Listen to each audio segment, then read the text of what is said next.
Hello everyone, welcome to my channel where we talk about mangas and sometimes books.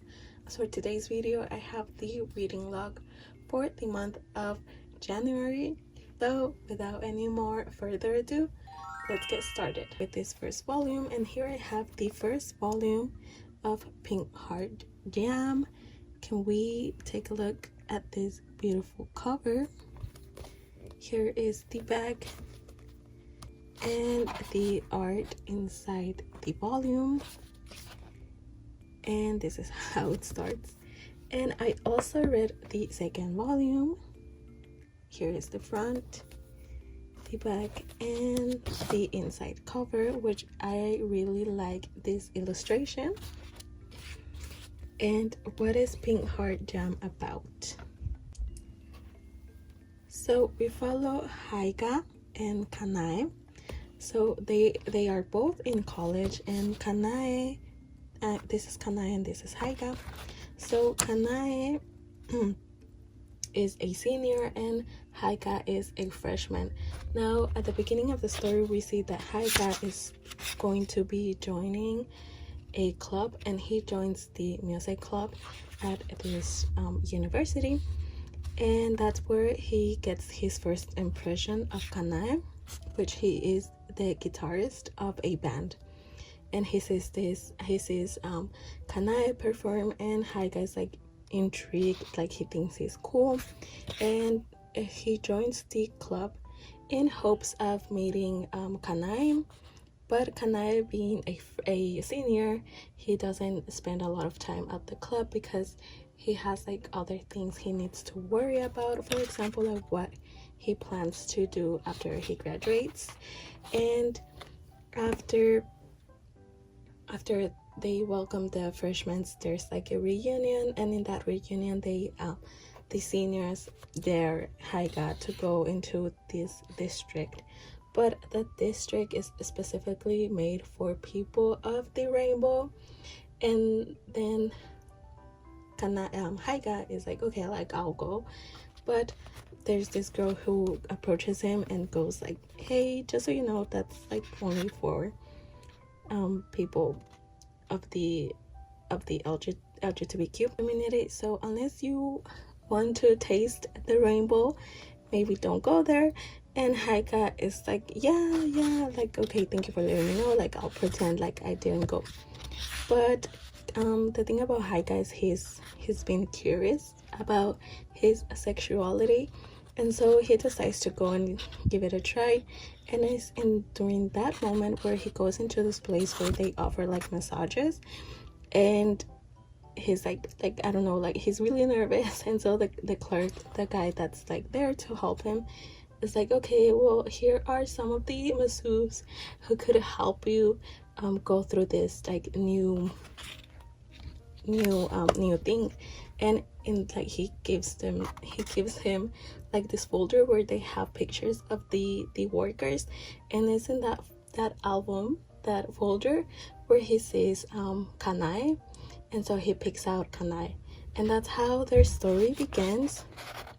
Obviously it starts as a friendship, and there's a bit of a confession between Haiga and Kanae, and it's the fact that Kanae is working there because he wants to fall in love with someone, because basically throughout his life he has only fallen in love with straight men or people who are very in the closet, and so he wants to be in a really serious relationship, and so he has decided to work that job so that he can find someone he can be in a serious relationship.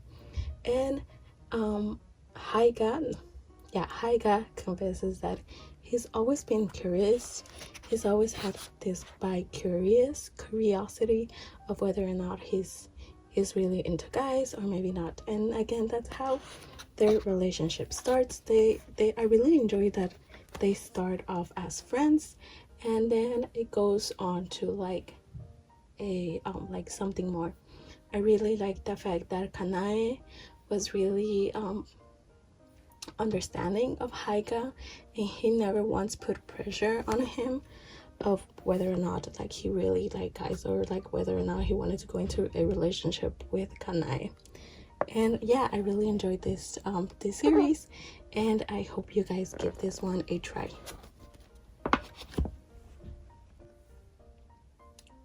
The other two volumes that I read are Restart After Coming Back Home, and this is the cover. Here is the back, and this is the inside cover, which is really cute. And this is the second volume, and this one is Restart After Growing Hungry, and this is the back and the front cover, the inside cover. So in this series we follow Kazuma and Yamato, and we see that Kazuma Kazuka, I'm sorry. we see that Kazuka has returned home after being fired from his job, and that's where he meets Yamato, who is this guy right here. And so they start to get along because they are both in like that small town. They are the only ones that are of the same age. They both become friends, and they're there for one another, and you see how their relationship starts to form in such a natural way. They, like I said, they start up as friends, and then obviously it's going to move towards something else later. And I also really enjoy that they both give each other like space when they are trying to figure out their feelings for one another, or try to figure out their own sexuality, just like in the other one. The thing about this manga is that it's very slice of life, like everyday slice of life, where you see the struggles that our characters go through. For example, like Kazuka has trouble like with he has like anger. It's just like he gets mad very easily, and that's the reason why it's hard for him to maintain a job. And we basically see him try to resolve that issue by trying to hold back his anger. And then we also have Yamato's story, who Yamato was adopted into the family of like a farm owner of the small town, and you also get to see his story, which can be very heart-wrenching at times. And yeah, it's a really sweet BL story. Like I said, there's like the explorations of their sexuality. You see how, again, their relationship forms in such a natural way, and it's very wholesome, heart-wrenching, and I really enjoyed it. It was a very slow type of BL. Like there wasn't a lot of high stakes. There's a bit of like an issue with some form of miscommunication, but again, they are both very like mature about their feelings. They know how to handle themselves, and they know how to communicate with one another, so the issue gets resolved very easily, and I really enjoy that. And yeah, it's a slow BL. So if you want to read something that's wholesome, cute, there's like, it goes a bit deep into the feelings of each character and like their personalities and their sexualities, but you also want it to be like slow and wholesome and the everyday type of story, I recommend this one. And yeah, you should read both, because this is the first one. You see how they meet and how their friendship develops, and then in this one you see them actually trying to be in a relationship, and also something with Yamato and like his story of when he was a child. So yeah, I recommend. And let's move on to the third volume. Okay, this next one is a one-shot. I think there might be a second like volume. I'm not sure. I'll make sure to check, and if there will be another volume of this one, I'll let you guys know here. But and this is Punk's Triangle. Like I said, as of now it's a one shot, and because it is a one shot, there's not much to talk about, but we essentially follow Chiaki and I. This is Chiaki, this is I, and they in this story we follow Chiaki, who is a college student, and he is studying this fashion design, and he has this classmate who he tends to avoid. Well, not necessarily avoid only that classmate, but this classmate is like really clumsy. Like he's not very good at drawing or like creating clothes, but it's his dream to just look at this.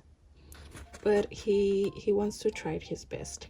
And now at the beginning of the story, they are both placed in like a group project, and apparently the people that win, it's kind of like a project, but at the same time it's like a contest, and whoever wins the contest is going to be their like design is going to be modeled by this very famous guy.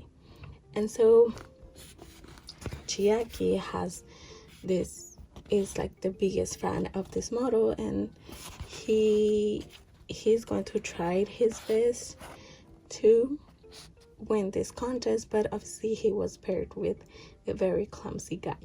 So we get to see Chiaki go through that, but as time goes by, he meets his like idol, which is this model, and he starts to hang around with him, and obviously feelings are going to be developed.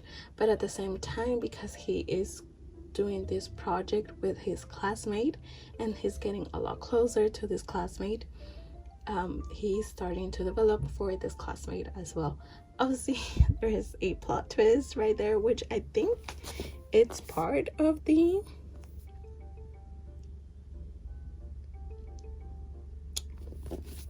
oh, it's not. I was about to spoil you guys, but there is a bit of a plot twist there, and it kind of creates like a bit of a separation and a bit of drama. But again, it's a one shot, so everything needs to be resolved in this first volume, in like this volume, and so it's not very high stakes, or like the drama is going to be dragged out. It gets resolved pretty fast, and you do get to see the couple be happy. And yeah, I recommend this one. I had a lot of fun. It was okay. Oops. I wouldn't say it was like the best one shot I've read. It was good. It was entertaining, and that's what I wanted. And as for the relationship, I feel like it was developed fast, but I feel like we could have added a bit more into how or why we're falling for one another. That's it for what I read in January,